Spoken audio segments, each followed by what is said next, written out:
After 30 years of saving every penny, I finally bought my dream lake cabin. What happened next shocked me to my core and taught me a lesson about standing up for what's right that I'll never forget. Friends, let me tell you about the day that changed everything.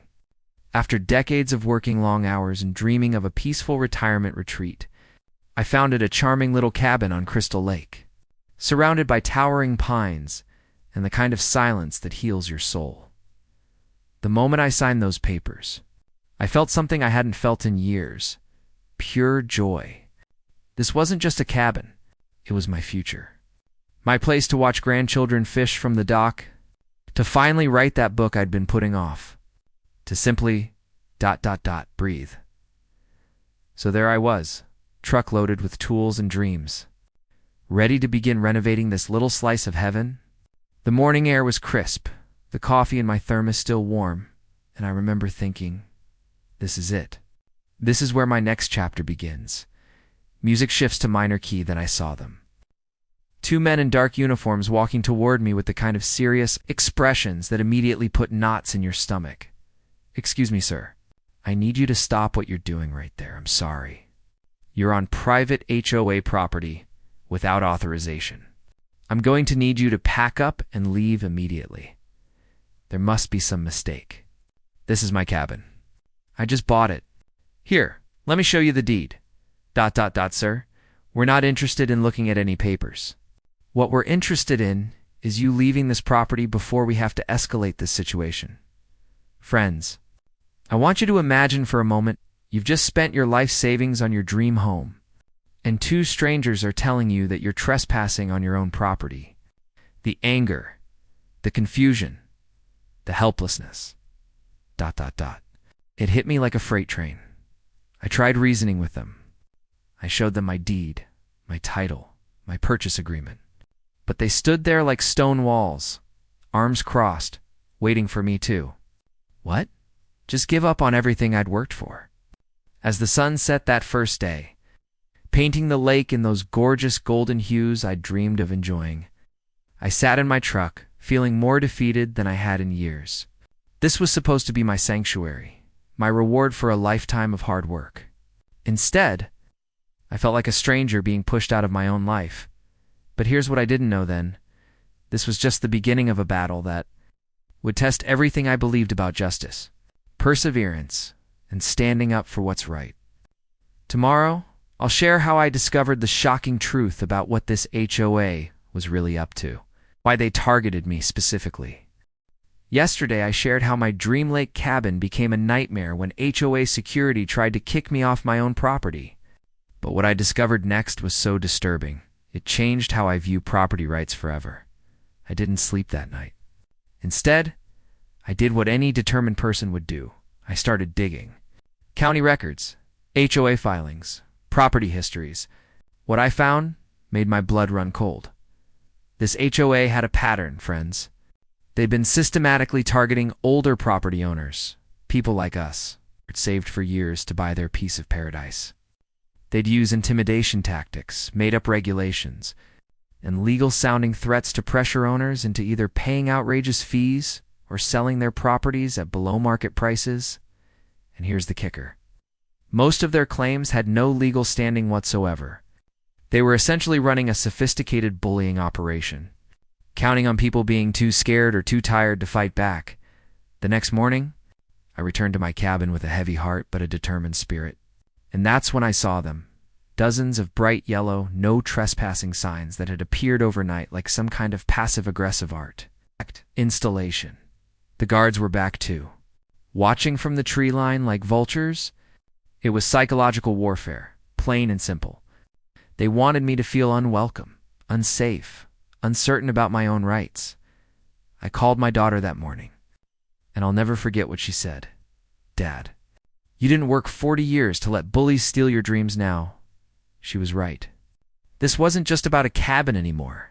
It was about whether I was going to let fear control the rest of my life. So I called the best property lawyer in the county. Within an hour, she confirmed what my gut already knew. I had every legal right to that cabin. The HOA's tactics weren't just unethical. They were potentially criminal. What they're doing is textbook harassment. We're going to document everything and make sure they understand the legal consequences of continuing this behavior, armed with legal backing and newfound confidence. I prepared for what I knew would be the most important confrontation of my retirement, because sometimes standing up to bullies isn't just about winning, it's about proving to yourself that you still have fight left in you. Tomorrow, I'll share how that confrontation went down, and the unexpected ally who changed everything. Trust me, you won't want to miss what happened next. You know, there are moments in life when you have to choose between comfort and courage. Standing in my cabin driveway that morning, facing down an HOA security team that seemed determined to break my spirit, I realized this was one of those moments. They came prepared for war. 3 vehicles, 6 security guards, and a supervisor who looked like he'd been doing this kind of intimidation for years. But I was prepared to, with my legal documents and a video camera. Look, sir, we're trying to be reasonable here. Just pack up your tools and we can all avoid any ... complications. I appreciate that you have a job to do. But so do I. I'm here to renovate my legally purchased property. I have every document proving my ownership. And I've been advised by my attorney that you have no legal authority to prevent me from being here. We're just protecting the community's interests. Whose community? I'm part of this community now. I pay taxes here. I bought this property fair and square. The only person being threatened here is me. By you. I could feel my heart pounding, friends. At my age, confrontation isn't something I seek out. But sometimes life forces you into situations where you have to find strength you didn't know you had. Then something beautiful happened. My neighbor Eleanor, a lovely woman in her 70s who'd been watching from her porch, walked over with a plate of fresh cookies and a spine of steel. Gentlemen, I've lived on this lake for 30 years and I've never seen such nonsense. This man bought that cabin from the Wilson family, who owned it for 40 years. You have no more right to kick him out than I do to kick you. Off the public road, having Eleanor stand up for me, this woman who barely knew me but recognized injustice when she saw it. It reminded me that good people still look out for each other. That community isn't about HOA rules. It's about human decency. After 2 hours of tense discussion, legal document reviewing, and Eleanor's homemade cookies serving as unexpected peace offerings, the HOA team finally backed down. Not because they wanted to, but because they realized I wasn't going to be intimidated anymore as I watched their vehicles disappear down the gravel road. I felt something I hadn't experienced in months. Peace. Not just because I'd won this battle, but because I'd remembered who I was. Someone who doesn't back down when standing up for what's right. Tomorrow, I'll share the final chapter of this journey, how I transformed this experience into something positive. And the incredible response from viewers like you who've faced similar challenges. 6 months ago, I thought my dream of lake cabin retirement was over before it began. Today, as I sit on my completed deck watching the sunrise paint the water gold, I can tell you that sometimes our greatest challenges become our most meaningful victories. I didn't just renovate my cabin. Friends, I've renovated my entire perspective on what it means to stand up for yourself later in life. I filed formal complaints, documented everything, and started sharing my story online. The response was incredible. Hundreds of you reached out with similar stories, retirees who'd been bullied by HOAs, people who'd given up on their dreams because they thought fighting back was too hard or too risky. But here's what I learned. Fighting for what's right isn't about age, it's about dignity. And dignity doesn't have an expiration date. Eleanor and I started an informal support group for property owners dealing with HOA overreach. We meet monthly at the local diner, sharing stories, strategies, and sometimes just reminding each other that we're not alone in these battles. You know what I love about our friend here? He showed us that retirement doesn't mean giving up. It means finally having the time to fight for what matters. We've helped 3 other property owners successfully challenge unfair HOA actions.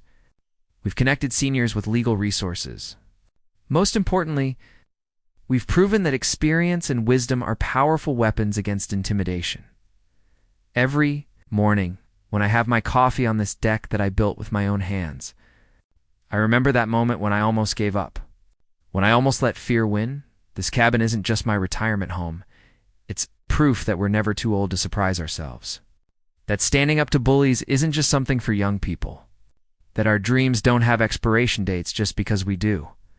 I've had grandchildren fish from my dock.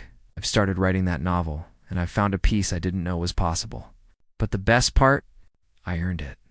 Every sunrise, every quiet evening, every moment of joy I fought for it. If you're facing something that seems impossible, if someone is trying to push you around or steal your dreams, remember this: you have more fight in you than you think. Age brings wisdom, experience, and sometimes, if you're lucky, the perfect amount of "I don't have time for this nonsense" attitude. Thanks for taking this journey with me, friends. Remember, it's never too late to stand up for what's right. Your dreams are worth fighting for, no matter what stage of life you're in.